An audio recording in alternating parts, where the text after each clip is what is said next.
നിങ്ങൾ ഈ channel subscribe ചെയ്യാത്തവരാണെങ്കിൽ ഉടൻ തന്നെ ചാനൽ സബ്സ്ക്രൈബ് ചെയ്യണേ. ബീഹാറിലെ രാജ്ഗിറിൽ നളന്ദ സർവകലാശാലയുടെ പുതിയ ക്യാമ്പസ് ബുധനാഴ്ച ഉദ്ഘാടനം ചെയ്തു. നളന്ദ എന്നത് വെറുമൊരു പേരല്ല, അതൊരു ഐഡൻറ്റിറ്റിയും ആദരവുമാണെന്ന് ഉദ്ഘാടനം ചെയ്തതിനു ശേഷം പ്രധാനമന്ത്രി ശ്രീ നരേന്ദ്രമോദി പറഞ്ഞു.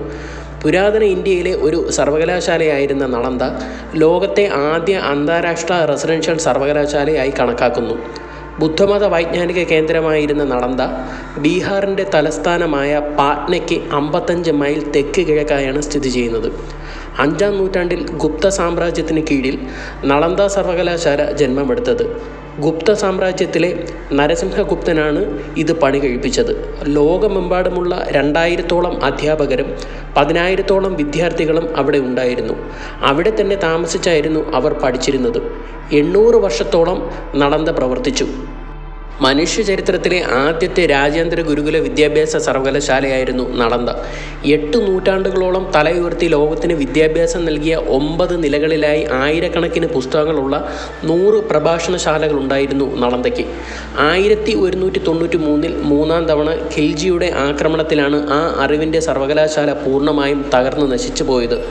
പുസ്തകശാല പോലും കത്തി നശിക്കാൻ മാസങ്ങളോളം എടുത്തു എന്നാണ് ചരിത്രം പറയുന്നത്. ആ നളന്ദയാണ് ഇപ്പോൾ തിരിച്ചു കിട്ടിയിരിക്കുന്നത്. 800 വർഷങ്ങൾക്ക് ശേഷം ഇതാ റീബിൽഡ് ചെയ്തിരിക്കുന്നു ലോകത്തിന് തന്നെ അഭിമാനമാകുന്ന നളന്ദ. വൈദ്യശാസ്ത്രം, ആയുർവേദം, ബുദ്ധമതം, ഗണിതം, വ്യാകരണം, ജ്യോതിശാസ്ത്രം, ഭാരതീയ തത്വശാസ്ത്രം എന്നിവ നളന്ദയിൽ പഠിപ്പിച്ചു. CE 8-9 നൂറ്റാണ്ടുകളിൽ പാലാ രാജവംശത്തിൻ്റെ രക്ഷാകർതൃത്വത്തിൽ ഈ സർവകലാശാല അഭിവൃദ്ധി പ്രാപിക്കുകയും അന്താരാഷ്ട്ര അംഗീകാരം നേടുകയും ചെയ്തിരുന്നു. നളന്ദയുടെ ഏറ്റവും പ്രധാനമായ സ്വാധീനം പ്രാഥമികമായി കാണുന്നത് ഗണിതശാസ്ത്രത്തിലും ജ്യോതിശാസ്ത്രത്തിലും അതിൻ്റെ സുപ്രധാന സംഭാവനകളിലുമാണ്. രസകരമെന്ന് പറയട്ടെ, ഇന്ത്യൻ ഗണിതശാസ്ത്രത്തിൻ്റെ തുടക്കക്കാരനും പൂജ്യത്തിൻ്റെ ഉപജ്ഞാതാവുമായ ആര്യഭട്ട CE 6-ാം നൂറ്റാണ്ടിൽ നളന്ദയിലെ ആദരണീയരായ അധ്യാപകരിൽ ഒരാളായിരുന്നു.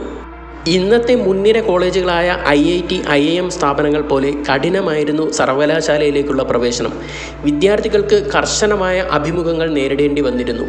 പ്രവേശനം നേടിയവരെ ധർമ്മപാല, ശിലഭദ്ര തുടങ്ങിയ ബഹുമാനപ്പെട്ട ബുദ്ധമത ആചാര്യന്മാർ നയിച്ച ഒരു കൂട്ടം പണ്ഡിതന്മാർ വഴികാട്ടിയായി. ധർമ്മകുഞ്ച് അല്ലെങ്കിൽ സത്യത്തിൻ്റെ പർവ്വതം എന്നറിയപ്പെടുന്ന സർവകലാശാലയുടെ ലൈബ്രറിയിൽ 9 ദശലക്ഷം കയ്യക്ഷര താളിയോല കയ്യെഴുത്തു പ്രതികൾ ഉണ്ടായിരുന്നു.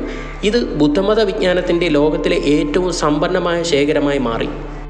1990കളിൽ തുർക്കോ അഫ്ഗാൻ സൈനിക ജനറലായിരുന്ന ബക്തിയാർ ഖിൽജിയുടെ തീപിടുത്തത്തിന് ഈ സ്ഥാപനം ഇരയായി. നാശത്തെ അതിജീവിച്ച ചില കയ്യെഴുത്തു പ്രതികൾ ഇപ്പോൾ Los Angeles county museum of ആർട്ടിലും ടിബറ്റിലെ യാലൂങ് മ്യൂസിയത്തിലും സൂക്ഷിച്ചിരിക്കുന്നു.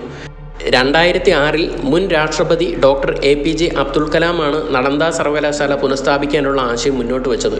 2010-ൽ നളന്ദ സർവകലാശാല ബിൽ പാസാക്കിയതോടെ ഈ കാഴ്ചപ്പാടിന് ശക്തി പ്രാപിക്കുകയും 2014-ൽ അതിൻ്റെ പ്രവർത്തന സമാരംഭത്തിലേക്ക് നയിക്കുകയും ചെയ്തു. മുൻ രാഷ്ട്രപതി പ്രണവ് മുഖർജി 2016-ൽ രാജ്ഗിറിലെ പിൽക്കി ഗ്രാമത്തിൽ നളന്ദ ക്യാമ്പസിന് തറക്കല്ലിട്ടു. 2017-ൽ നിർമ്മാണം ആരംഭിച്ചു. ഇപ്പോൾ ക്യാമ്പസ് പ്രധാനമന്ത്രി നരേന്ദ്രമോദി ഉദ്ഘാടനം ചെയ്യുകയും ചെയ്തു. 100 ഏക്കറിൽ വ്യാപിച്ചു കിടക്കുന്ന പുതിയ ക്യാമ്പസ് പുരാതന വാസ്തുതത്വങ്ങളുമായി പരിസ്ഥിതി സൗഹൃദ വാസ്തുവിദ്യയെ സമന്വയിപ്പിച്ച് നെറ്റ് സീറോ കാർബൺ കാൽപ്പാട് ഉറപ്പുവരുത്തുന്നു.